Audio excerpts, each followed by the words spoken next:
Hello everyone. I'm going to read The Lemonade War with you.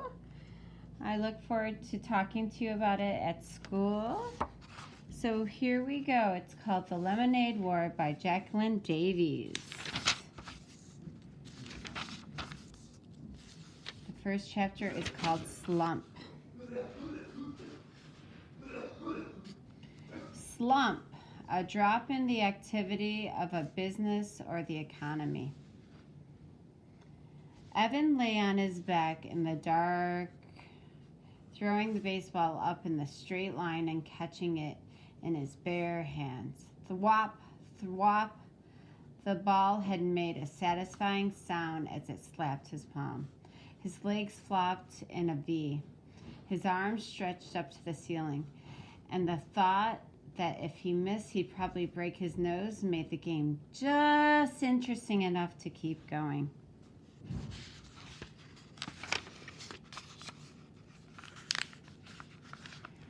On the floor above, he heard footsteps, his mother's, and then a long, loud scraping, groaning sound.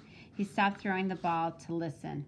His mother was dragging something heavy across the kitchen floor, probably the broken air conditioner. A week ago, right at the beginning of the heat wave, the air conditioner in his mother's attic office had broken. The man from Sears had installed a brand new one, but left the old one sitting right in the middle of the kitchen floor. The Trussicks had been walking around it all week.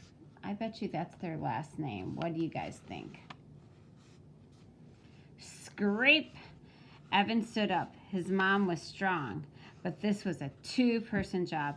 Hopefully she wouldn't ask him why he was hiding in the dark basement. And hopefully Jessie wouldn't be in the kitchen at all. He had been avoiding her for 2 days now, and it's getting harder by the minute. The house just wasn't big enough. Evan had his hand on the railing when the scraping noise stopped. He had heard footsteps fading to silence. She'd given up. Probably the heat, he thought. It was the kind of weather, giving up kind of weather. He went back to lying on the floor. Thwop, thwop. Then he heard the basement door open. Pshh. Evan caught the ball and froze. Evan. Jessie's voice sounded echoey in the darkness. Evan, you down there? Evan held his breath. He lay completely still. The only thing that moved was the pins and needles prickling in his fingers. He heard the door start to close it.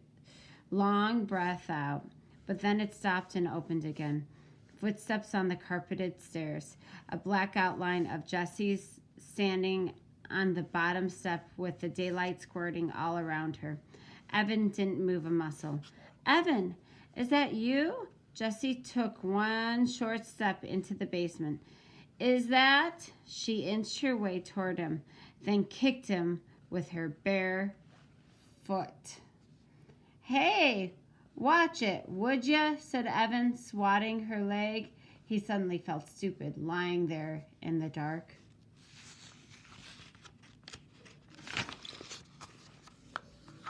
I thought you were a sleeping bag, she said. I couldn't see. What are you doing down here? How come the lights are off? It's too hot with the lights on, he said. He talked in a flat voice, trying to sound like the most boring person on the whole planet. If he kept it up, Jessie might just leave him alone. Have you guessed, maybe? Jessie is his little sister.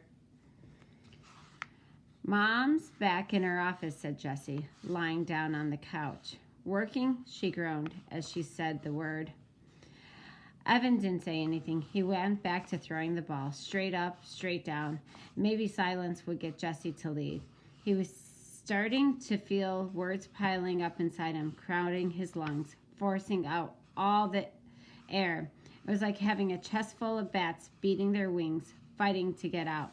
She tried to move the air conditioner, but it's too heavy, said Jessie. Evan tightened up his lips. Go away, he thought. Go away before I say something mean. It's going to be hot all week, Jessie continued. In the 90s, all the way up till Labor Day. Thwap, thwap. So, what do you want to do? Jessie asked. Scream, thought Evan. Jessie never got it when you were giving her the big freeze. She just went right on acting as if everything were great. It made it really hard to tell her to bug off without telling her to bug off. Whenever Evan did it, he felt bad. So what do you want to do? Jessie asked again, nudging him with her foot. It was a direct question. Evan had to answer it or explain why he wouldn't. And he wouldn't get into that. It was too complicated, too hurtful. Huh? What do you want to do? She asked for the third time. Doing it, said Evan. Nah, come on, for real. For real, he said. We could ride our bikes to the 7-Eleven, she said. No money, he said. You just got $10 from Grandma for your birthday. Spent it, said Evan. On what? Stuff, said Evan. Well, Jessie's voice dribbled down to nothing. Evan stopped throwing the ball and looked at her. What? Jessie pulled her legs tight to her chest. Nothing, she said. Right, said Evan. He knew that Jessie had money. Jessie always had money squirreled away in her lockbox. But that didn't mean she was going to share it. Evan went back to throwing the baseball. He felt a tiny flame of anger shoot up and lick his face. Thwap, thwap. We could build a fort in the woods, said Jessie. Too hot. We could play Stratego. Too boring. We could build a track and race marbles. Too stupid. A thin spider web of sweat draped itself over his forehead, spreading into his hair. With every throw, he told himself it's not her fault, but he could feel his anger growing. He started popping his elbow to put a little bit more juice on the ball. It was flying a good 4 feet into the air every time. Straight up, straight down. Pop, thwap, pop, thwap. The bats in his chest were going nuts. What is the matter with you? Asked Jessie. You've been so weird the last couple of days. Oh man, here they come. I just don't want to play a dumb game like Stratego, he said. You like Stratego. I only picked that because it's your favorite game. I was being nice, in case you hadn't noticed. Look, there are only 6 days left of summer, and I'm not going to waste them playing a dumb game. Evan felt his heartbeat speed up. Part of him wanted to stuff a sock in his mouth, and part of him wanted to deck his sister. It's a stupid game for babies, and I don't want to play a stupid baby game. Pop, thwap, pop, thwap. Why are you being so mean? Evan knew he was being mean, and he hated being mean, especially to her. But he couldn't help it. He was so angry and so humiliated and so full of bats, there was nothing else he could do except alone. And she had taken that away from him. You're the genius, he said. You figure it out. Good. That will shut her up. For once, Evan watched the ball fly in the air. Is this because of the letter? Jessie asked. Crack. Evan had taken his eyes off the ball for 1 second, just for 1 second, and that ball came crashing down on his nose. Crud! Oh, crud! He curled over into a side, grabbing his nose with both hands. There was a blinding, booming pain right behind his eyes that was quickly spreading to the outer edges of his skull. Do you want some ice? He heard Jessie ask in a calm voice. What do you think? He shouted. Yes, she stood up. No, I don't want any stupid ice. The pain was just starting to go away, like a humongous wave that crashes with lots of noise and spray, but then slowly fizzes away into nothing. Evan rolled to a sitting position and took his hands away from his nose.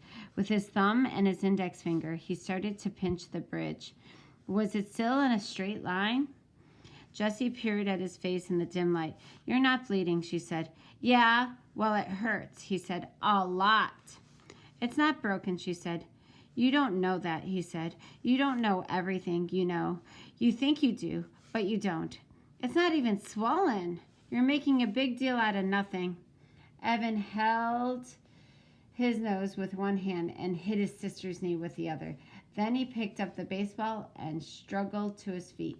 Leave me alone.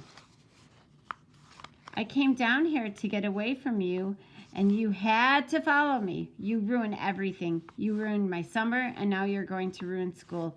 I hate you. When he got to the bottom of the steps, he threw the baseball down in disgust. Thud. Have you guys ever felt that way about maybe a sibling or just so frustrated? Anyways, I hope you like this. I want you guys to decide what type of genre do you think this is. Do you think it's historical fiction? Do you think it is realistic fiction? Do you think it's science fiction? Do you think that this is an expository, comparing and contrasting? Let me know at school. I will talk to you soon. Bye-bye.